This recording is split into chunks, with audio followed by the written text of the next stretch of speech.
주님, 오늘도 달콤한 말씀을 읽게 해주심을 감사드립니다. 오늘 이 말씀이 제 말에 등이 되고 빛이 되고 길이 될 수 있게 주님 인도해 주세요.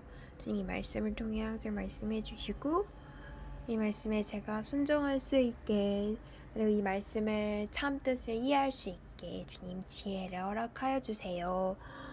예수님 이름으로 기도드립니다. 아멘. 오늘은 로마서 8장을 읽을 차례입니다, 여러분. 그러므로 이제 그리스도 예수님을 믿는 사람들에게는 유죄 판결이 없습니다. 이것은 그리스도 예수님을 통해서 생명을 주시는 성령님의 능력이 죄와 죽음의 굴레에서 여러분을 해방시켜 주셨기 때문입니다. 우리의 타락한 성품 때문에 율법이 연약하여 할 수 없는 그것을 하나님은 하셨습니다. 하나님께서는 죄의 문제를 해결하시기 위해 자기 아들을 죄 많은 인간의 모양으로 보내시고 우리의 죄값을 그에게 담당시키신 것입니다. 그것은 육신에 따라 살지 않고 성령님을 따라 사는 우리에게 율법의 요구를 이루기 위한 것입니다. 육신을 따라 사는 사람은 육신의 일을 생각하지만 성령님을 따라 사는 사람은 성령님의 일을 생각합니다. 육적인 생각은 죽음을 뜻하고 영적인 생각은 생명과 평안을 뜻합니다. 육적인 사람은 하나님의 법에 복종하지도 않고 또 복종할 수도 없기 때문에 하나님과 원수가 되고 맙니다. 육신의 지배를 받는 사람은 하나님을 기쁘시게 할 수 없습니다. 그러나 성령님이 여러분 안에 계시면 여러분은 육신의 지배를 받는 것이 아니라 성령님의 지배를 받습니다. 누구든지 그리스도의 영이 없으면 그리스도의 사람이 아닙니다. 그러나 그리스도께서 여러분 안에 살아계시면 비록 여러분의 몸은 죄로 죽어 있으나 영은 누구든지 그리스도의 영이 없으면 그리스도의 사람이 아닙니다. 그러나 그리스도께서 여러분 안에 살아계시면 비록 여러분의 몸은 죄로 죽어 있으나 영은 의로 인해서 살아있는 것입니다. 죽은 사람들 가운데서 예수님을 다시 살리신 분의 영이 여러분 안에 계시면 그리스도를 살리신 그분이 여러분 안에 계시는 성령님을 통해 여러분의 죽은 몸도 살리실 것입니다. 형제 여러분, 우리가 빚진 사람들이지만 육신의 빚을 지고 육신을 따라 살아서는 안 될 것입니다. 만일 여러분이 육신을 따라 살면 죽을 것이지만 성령님을 통해 육적인 악한 행위를 죽이면 살 것입니다. 성령님의 인도하심을 받는 사람은 다 하나님의 아들들입니다. 여러분은 다시 두려워해야 할 종의 영을 받은 것이 아니라 하나님의 아들이 되게 하는 성령을 받았습니다. 그래서 우리는 성령님을 통해 하나님을 나의 아버지라고 부릅니다. 바로 그 성령님이 우리 영과 함께 우리가 하나님의 자녀라는 사실을 증거하십니다. 우리가 하나님의 자녀라면 하나님의 상속자로서 그리스도와 공동상속인이 되는 것입니다. 그러므로 우리가 그리스도와 함께 영광을 받으려면 그분과 함께 고난을 받아야 합니다. 지금 우리가 받는 고난은 앞으로 우리에게 나타날 영광과 전혀 비교가 되지 않는다고 생각합니다. 모든 피조물들이 하나님의 아들들이 나타나기를 애타게 기다리고 있습니다. 피조물이 헛된 것에 복종한 것은 스스로 한 것이 아니라 하나님께서 그렇게 하신 것입니다. 그래서 그것들로 썩어질 종살이에서 벗어나 하나님의 아들들이 누리는 영광스러운 자유를 누리게 하려는 것입니다. 우리는 지금까지 모든 피조물들이 함께 신음하며 고통당하는 것을 알고 있습니다. 이것뿐만 아니라 성령을 첫 열매로 받은 우리까지도 속으로 신음하며 하나님의 아들이 되는 것, 곧 우리 몸이 구원을 받기를 갈망합니다. 우리는 이 희망 가운데서 구원을 받았습니다. 그러나 보이는 희망은 희망이 아닙니다. 눈앞에 있는 것을 누가 바라겠습니까? 눈앞에 보고 있는 것을 누가 바라겠습니까? 만일 우리가 보지 못하는 것을 바란다면 참고 그것을 기다려야 할 것입니다.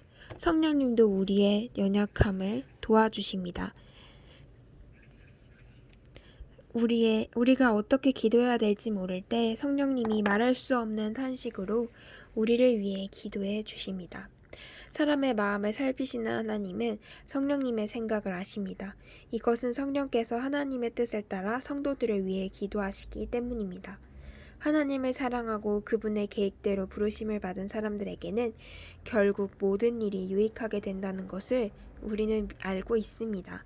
하나님께서는 미리 아신 사람들이 자기 아들의 모습을 닮게 하시려고 그들을 예정하시고 그리스도가 많은 성도들 가운데 맏아들이 되게 하셨습니다. 하나님은 예정하신 사람들을 부르시고 부르신 그들을 의롭다고 인정하시고 의롭다고 인정하신 그들을 또한 영화롭게 하셨습니다.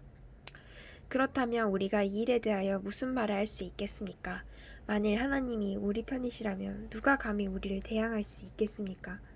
자기 아들들까지도 아끼지 않으시고 우리 모든 사람을 위해 내어주신 하나님이 어찌 그 아들과 함께 다른 모든 것들도 우리에게 아낌없이 주시지 않겠습니까?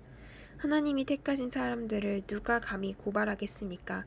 우리를 의롭다고 인정하시는 분이 하나님이신데 누가 우리를 죄인으로 단정하겠습니까? 그리스도 예수님은 죽었다가 다시 살아나셔서 하나님의 오른편에 항상 우리를 위해 기도해 주십니다. 그런데 누가 우리를 그리스도의 사랑에서 끊는단 말입니까? 고난입니까? 괴로움입니까? 핍박입니까? 굶주림입니까? 헐벗음입니까? 위험입니까? 칼입니까? 이것은 성경에 우리가 주를 위해 하루 종일 죽음의 위협을 당하고 도살장의 양 같은 취급을 받습니다라고 한 말씀과 같습니다. 그러나 우리를 사랑하시는 그리스도를 통해 우리는 이 모든 것을 거뜬히 이깁니다.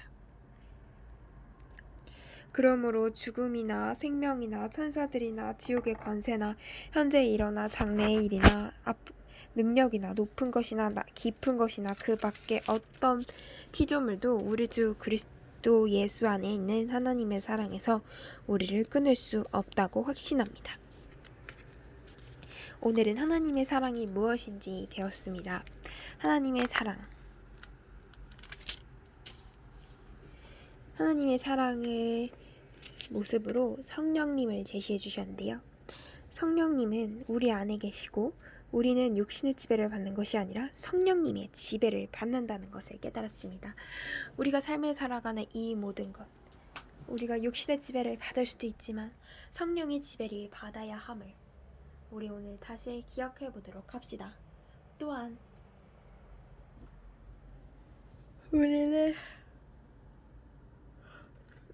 우리는 이 세상 것에 소망을 두는 것이 아니라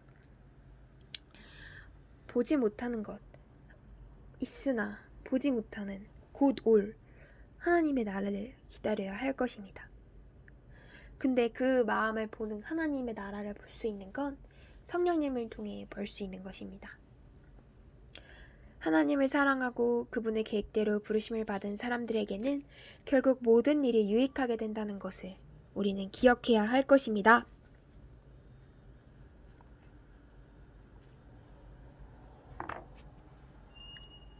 또한 우리는 어떤 어려움과 힘듦이 있어도 하나님을 바라면, 하나님을 생각하며, 하나님을 부르면 우리는 하나님을 통해, 그리스도를 통해 모든 것을 거뜬히 이길 수 있음을 다시 상기시켜 봅니다.